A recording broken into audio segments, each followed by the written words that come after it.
Hello everyone, welcome back to my channel rise with Rupsa 13। तो आज के होच्छे डे 4 इन लादाख। आज के आमरा जाচ্ছি নুমরা टू टुरतुक।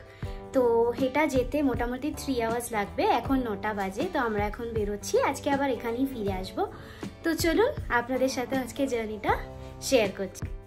আজকে লাদাখওয়ালা শার্টটাও পরে নিয়েছি, আর জানাবেন কেমন লাগছে। এটা হচ্ছে আমার আজকে ফুল লুক।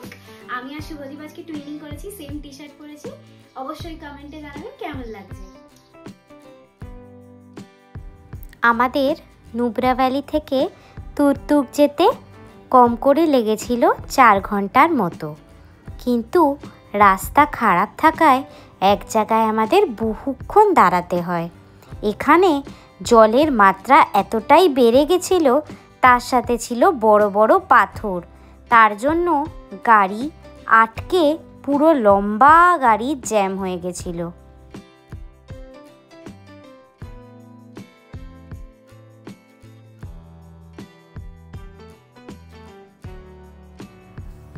জলের ফোর্সটা এতটাই বেশি ছিল, সাথে ছিল খুবই বড় বড় পাথর, যে কখন জলের সাথে পাথর ভেসে এসে আপনার গাড়িতে লাগবে আপনি বুঝতেও পারবেন না। দেখুন এই জলগুলো সব ওই যে শায়ক রিভার দূরে দেখতে পাচ্ছেন, এই যে রিভারটাই দিয়ে মিশছে। কিন্তু প্রবলেম হলো রাস্তাটা পুরো খারাপ হয়ে গেছে। আর এই দেখুন সব গাড়ি আটকে গেছে, আর দেখতে পাচ্ছেন একটা গাড়ি ফেসেও গেছে। এই যে গাড়িটা ফেসে গেছে, আর সমস্ত এখানে গাড়ি আটকে গেছে। তো পুরো লাইন হয়ে গেছে গাড়ি। জানি না আমরা কখন যেতে পারবো। এই যে দেখুন ক্রমাগত জল আসছে, জল এসে এসে পুরো এই জায়গাটা এখানে গাড়িগুলো ফেসে গেছে। এই যে লম্বা জ্যাম হয়ে গেছে, আমরা দাঁড়িয়ে আছি। দীপ, আমরা কখন যেতে পারবো? এই দেখুন আমরা বললাম না আজকে আমরা টুইনিং করেছি, এই যে আবার আজকে টুইনিং করেছি, কিন্তু আমরা সব গাড়ি ঘুরিয়ে নিয়ে চলে যাচ্ছে। সত্যি জানি না আমরা কখন যেতে পারবো। We are badly stuck. এই দেখুন পেছনেও জল যাচ্ছে, তার পেছনে গাড়িগুলো আটকে গেছে। বলছে নাকি যত সময় বাড়বে জলও বাড়বে, তো আমরাও স্টাক। ফাইনালি অনেকক্ষণ দাঁড়িয়ে থাকার পর বিআরও আর যারা লোকাল ড্রাইভার ছিলেন তাদের সহযোগিতায় ফাইনালি আমাদের গাড়ির চাকা কিন্তু আগে এগোলো। তাও খুবই স্ট্রাগল ছিল এই রাস্তাটা পেরোনো। আপনারা হয়তো আগে দেখতে পাচ্ছেন যে এই শাটলগুলো বা এই ট্রাভেলারগুলো কতটা স্ট্রাগল করছে এই জল পেরোনোতে।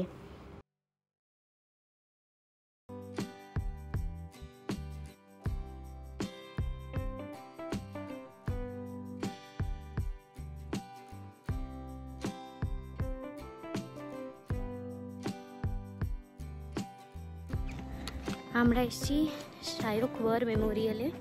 তো এটা তুরতুক যাওয়ার রাস্তাতেই পড়ে। শায়ক ওয়ার মেমোরিয়াল এটি লাদাখের শায়ক নদীর পাশেই অবস্থিত। শায়ক নামটি সম্ভবত শিয়ায়ক নদী থেকে এসেছে। এটা একটা শায়ক যুদ্ধ স্মৃতিসৌধ নামেই পরিচিত। শুভদীপ এই যে ব্যাগটি রাখা ছিল সেটা পরে একটু দেখছে যে এটা কিরকম ভারী। কতটা ভারী? It should be around 15 to 20 kilos.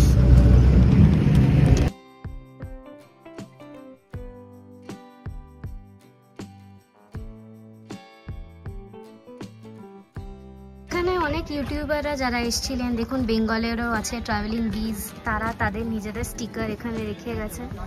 তো এখানে এটা একটা বেসিক্যালি সভিনিয়ার শপ। এখান থেকে আমরা এই দেখুন এখানে রাইডটাই আলাদা। হ্যাঁ, এটা যেন বলছিলাম, এটা একটা সভিনিয়ার শপ। এখানে আপনাদের ফ্রিজ ম্যাগনেট বা আপনাদের এগুলো টি শার্ট পাওয়া যাচ্ছিল। যারা যারা এখানে এসছে দেখুন তাদের স্টিকার এখানে লাগানো। এখানে যারা দেশের জন্য নিজের জীবন উৎসর্গ করেছে তাদের শ্রদ্ধা জানানোর জন্যই এই মিউজিয়ামটি বানানো হয়েছে। আমাদের মিউজিয়াম দেখার পর আমরা চললাম দ্য লাস্ট ভিলেজ অফ ইন্ডিয়ার দিকে। এই ব্রিজটার নিচ দিয়ে বয়ে চলেছে শায়ক নদী। তো আমরা এখন থাং ভিলেজের দিকে যাচ্ছি। এটা হচ্ছে ইন্ডিয়ার লাস্ট ভিলেজ। তুর্তুকের একটু আগের থেকে, জায়গাটার নাম আমি ভুলে গেলাম, মেনশন করে দেবো। ওখান থেকে এখন থাং পর্যন্ত এটা ইন্ডিয়ান আর্মি ক্যাপচার করে ডিউরিং দ্য ওয়ার অফ 1971। তো তখন থেকে এটা ইন্ডিয়ার কন্ট্রোল। তো এখন আমরা ওই লাস্ট ট্যাক্স বলে একটা গ্রাম আছে, সেই চেকপোস্টে দাঁড়িয়ে আছি। ওইখানে চেকপোস্টে আমাদের ডকুমেন্ট ভেরিফিকেশন হবে, তারপর আমরা আসবো। তো যেমন শুভদীপ বললো, আমরা এখন এই ভেরিফিকেশনে দাঁড়িয়েছি। ওই যে পাহাড়ের উপরে আপনারা রাস্তাটা দেখতে পাচ্ছেন, ওটা হচ্ছে এর আগের রাস্তা, যেটা ল্যান্ডস্লাইডে সম্পূর্ণই নষ্ট হয়ে গেছে। আর আমরা এখন যে রাস্তাটা ধরে যাচ্ছি সেটা বর্তমানে নতুন রাস্তা আপনার যাওয়ার জন্য।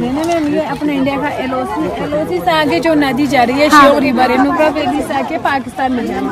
ओके, रिवर के राइट साइड में फर्स्ट वाला ग्रीन दिख रहा है, ग्रीन पाकिस्तान की खेती है। ओके, सेकंड वाला ग्रीन पाकिस्तान का विलेज है, उसे ग्रीन के बीच में आपको बहुत सारे घर दिखेगा। ठीक है। ये लेफ्ट साइड माउंटेन अपने इंडिया का है। ये माउंटेन ऐसा कटा और मैदान जैसा दिख रहा है ना, इससे थोड़ा ऊपर अपने इंडियन आर्मी का बंकर से। ये सारे पिक पूरा पाकिस्तान का, ये सारे पिक पूरा पाकिस्तान। जो माउंटेन के पीछे मोटा सा बादल आया हुआ है ना मैम, वहाँ वी शेप में दिख रहा है। वी शेप के लेफ्ट साइड में आपको एक पोल दिखेगा, वहाँ पाकिस्तान आर्मी ड्यूटी पे रहते हैं।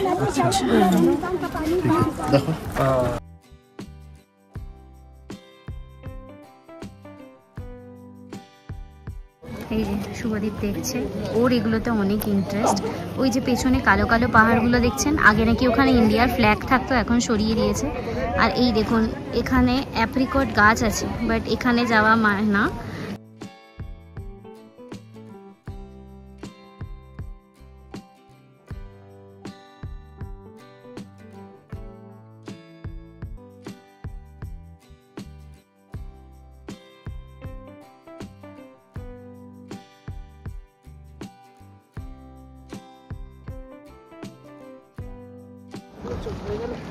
ওই যে উপরে একটা ছোট্ট একটা পোল দেখা যাচ্ছে, আমরা যখন বাইনাকুলারে দেখছি, ওইখানে আর পাকিস্তানি আর্মির একটা, এই দেখতে পাচ্ছেন হয়তো আপনারা, একটা ইয়েও আছে, বাংকার।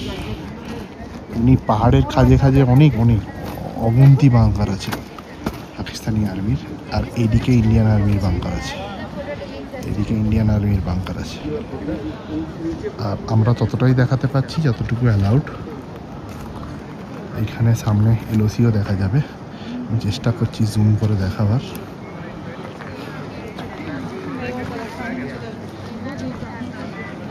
একটা পাঁচিলের মতো গেছে, দেখতে পাচ্ছেন, ওটা এলওসি, ওটা এলওসি। এই যে পাঁচিলের মতো যেটা গেছে সোজা, ওটা এলওসি।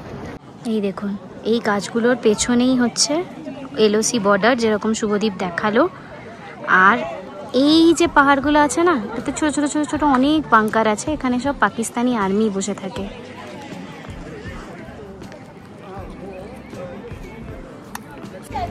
আমাদের ড্রাইভার দাদা বললো এখানে খুব ভালো ড্রাই ফ্রুটস পাওয়া যায়। তো শুভদীপ গেছে, আমিও যাচ্ছি, দেখছি, তাহলে টুকটাক ড্রাই ফ্রুটস আমরা নিয়ে নেব। আমরা ট্রাই করলাম apricot dry, blueberry, raspberry, Kesar ইত্যাদি। আমরা এখন আছি হচ্ছে ইন্ডিয়ার লাস্ট ভিলেজ থাং, যেটা তখন শুভদীপ মনে করতে পারছিল না। এখান থেকে যেমন দেখালাম আপনাদেরকে, যে এখান থেকে পুরো বর্ডার দেখা যায়। আর এখন এখানেই একটা জায়গায় আমরা বসেছি, একটু খিদে পেয়েছে তো খেয়ে নেব। এরপর আমরা যাব হচ্ছে তুর্তুক। তো এখান থেকে তুর্তুক আর কত দূর তো টিপ কি কত বললো সময় লাগবে এখান থেকে আমাদের? এখান থেকে আর হাফ অ্যান আওয়ার মতন টাইম লাগবে। হ্যাঁ, ও সরি, আমরা তুর্তুক ক্রস করে এখানে এসেছি, এখান থেকে ব্যাক করে তুর্তুক, তারপর আবার আমরা ফিরব। এখানে আমি দেখলাম যে ধোসা পাওয়া যাচ্ছে, তো আমি ধোসাটাই সেফ সাইডে অর্ডার দিলাম, কারণ বেশি হেভি খেলে আবার যদি ভমিটিং হয়। তো ধোসাটা খেয়ে তারপর আবার যাবো হচ্ছে তুর্তুক। আমি আজকে ট্রাই করছি হচ্ছে বেরি টি। বেরি টি আমি আগে কখনো খাইনি, দেখলাম মেনু কার্ডে এটা ফার্স্ট টাইম, তো ট্রাই করছি, খেয়ে জানাচ্ছি। একটু দাঁড়ান।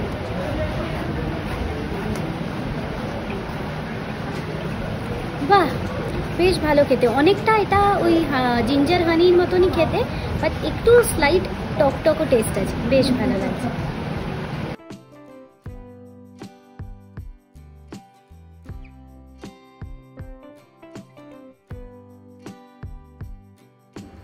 পুরো লে লাদাখ শহরে এক জায়গা থেকে আরেক জায়গা যাওয়ার যে রাস্তা, সেই রাস্তা এতটাই সুন্দর যে আপনি রাস্তায় যেতে যেতে রাস্তার সৌন্দর্যে কোথায় যেন হারিয়েই যাবেন। আমরা গেলাম দেখতে বালতি হেরিটেজ মিউজিয়াম।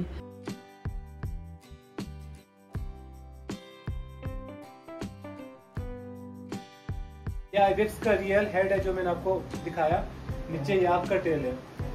तो आप प्लीज आप अंदर जाइए, दीवारें खास में वहाँ पर रहना।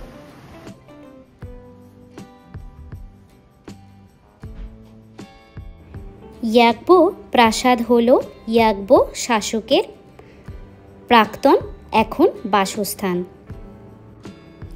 ইয়াকবো মোহাম্মদ খান কচো, ইনি আমাদের এনার পরিবারের ইতিহাস আমাদের সাথে ভাগ করে নেয়। প্রাসাদটি একটা দুতলা ভবন, যেটি এখন একটি জাদুঘরে পরিণত হয়েছে। এখানে ওই ডাইনেস্টির নানা রকম জিনিস ডিসপ্লে করা আছে, যেটি সাধারণ মানুষ গিয়ে সেগুলো দেখতে পাবে। এই জায়গায় গিয়ে অনেক গল্প আমরা জানতে পারলাম। बहुत ही हार्ड होता है इस एरियाज में, लगभग -20 डिग्री तक जाता है अभी भी। आप किसी भी लद्दाखी से पूछे विंटर्स में कैसा रहता है, वो आपको बताएंगे हम दरवाजे के बाहर ब्लैंकेट का पर्दा लगा जाता है ताकि हवा अंदर नहीं आए।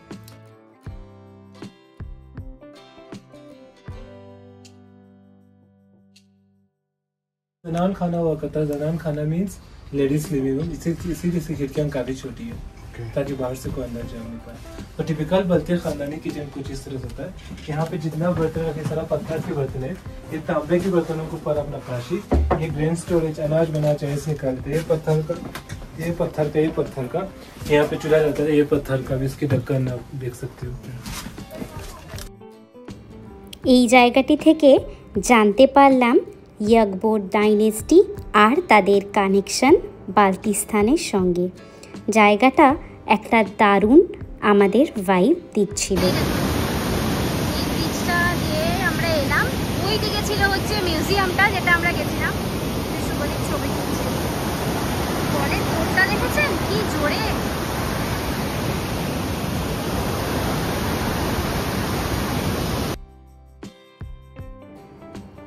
আমরা ডিস্কিট থেকে তুর্তুক যাওয়ার রাস্তায় পুরো রাস্তাটাতেই পেয়েছিলাম শায়ক রিভার, যেটা সুন্দরভাবে বয়ে চলছিল। ফেরার পথে যেমনটি আমাদের ড্রাইভার দাদা বলেছিলেন, জলের মাত্রা আরও বেড়ে গেছে।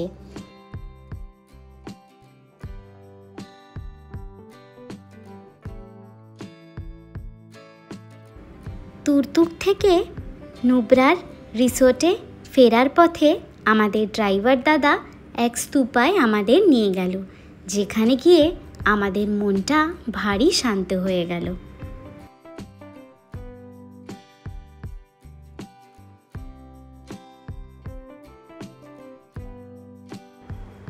ওই যে দূরে কারো পাহাড়ের উপর আপনারা ছোট ছোট ঘর দেখতে পাচ্ছেন, ওই ঘরের ভেতরেই আগে বৌদ্ধ প্রেমীরা করত মেডিটেশন।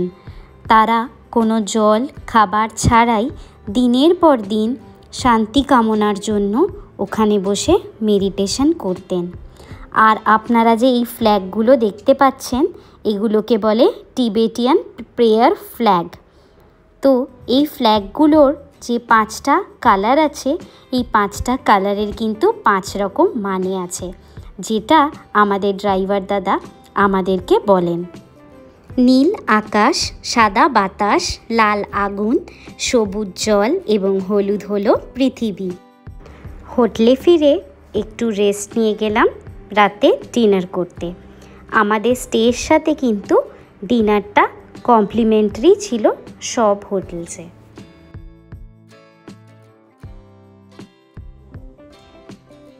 তো আমরা এই জাস্ট ডিনার করে এলাম।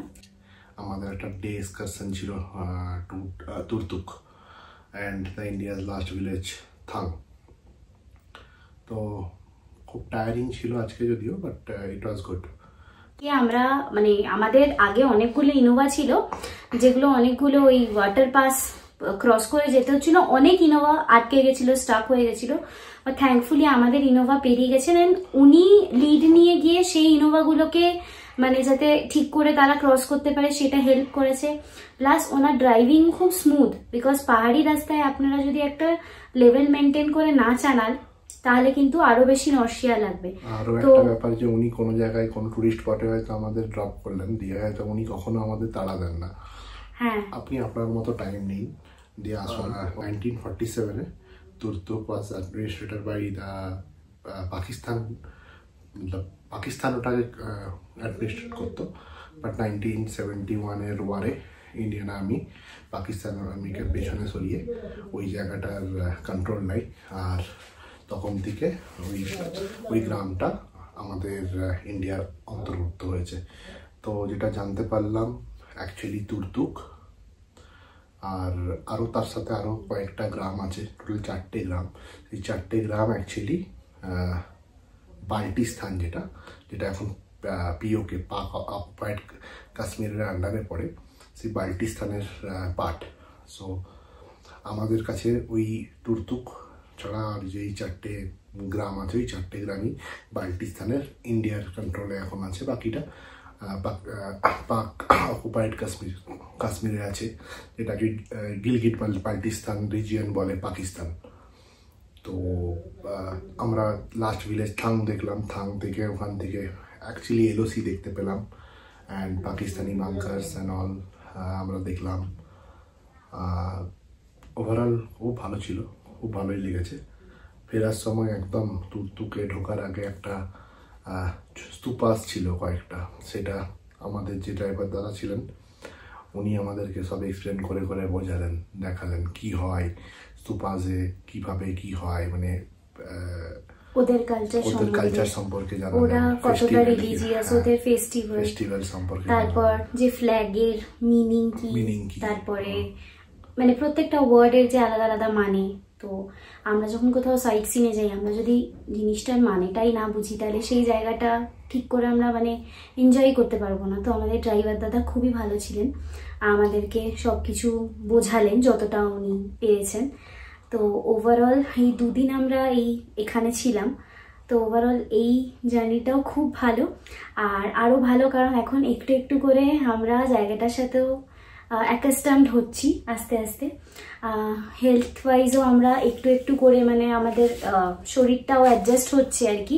কেন ফার্স্ট যখন আমরা সিটিতে ছিলাম, লে সিটিতে, আমাদের শরীরটা তখন অতটা মানে বিশেষ করে আমার খুবই শরীরটা খারাপ ছিল, বাট এখন উইথ গোয়িং ডেজ আমি অনেকটাই বেটার। তো কালকে আমরা যাচ্ছি হচ্ছে প্যাংগং, তাই তো? হ্যাঁ, তো আপনারা, আমি জানি না আপনারা আমাদের পুরনো আগের এপিসোডগুলো ফলো করেছেন কিনা, যদি না করে থাকেন আমাদের আগের এপিসোডগুলো দেখবেন। তো রূপসা বাকি পুরো আমাদের জার্নিটা কভার করেছে, ইনক্লুডিং হচ্ছে লের sightseeing and Diskit and হুন্ডারের সাইট সিন অ্যান্ড অ্যাডভেঞ্চার রাইডগুলো। তো আমি সিরিজে ভাগ করে দিয়েছি so that people get more insight about the places. So যদি না দেখে থাকেন আমার আগের এপিসোডসগুলো দেখবেন। আর আজকে সারাদিনের জার্নিটা যদি আপনাদের ভালো লেগে থাকে তো অবশ্যই সাবস্ক্রাইব করবেন আমার চ্যানেল রাইজ উইথ রূপসা 13। নমস্কার।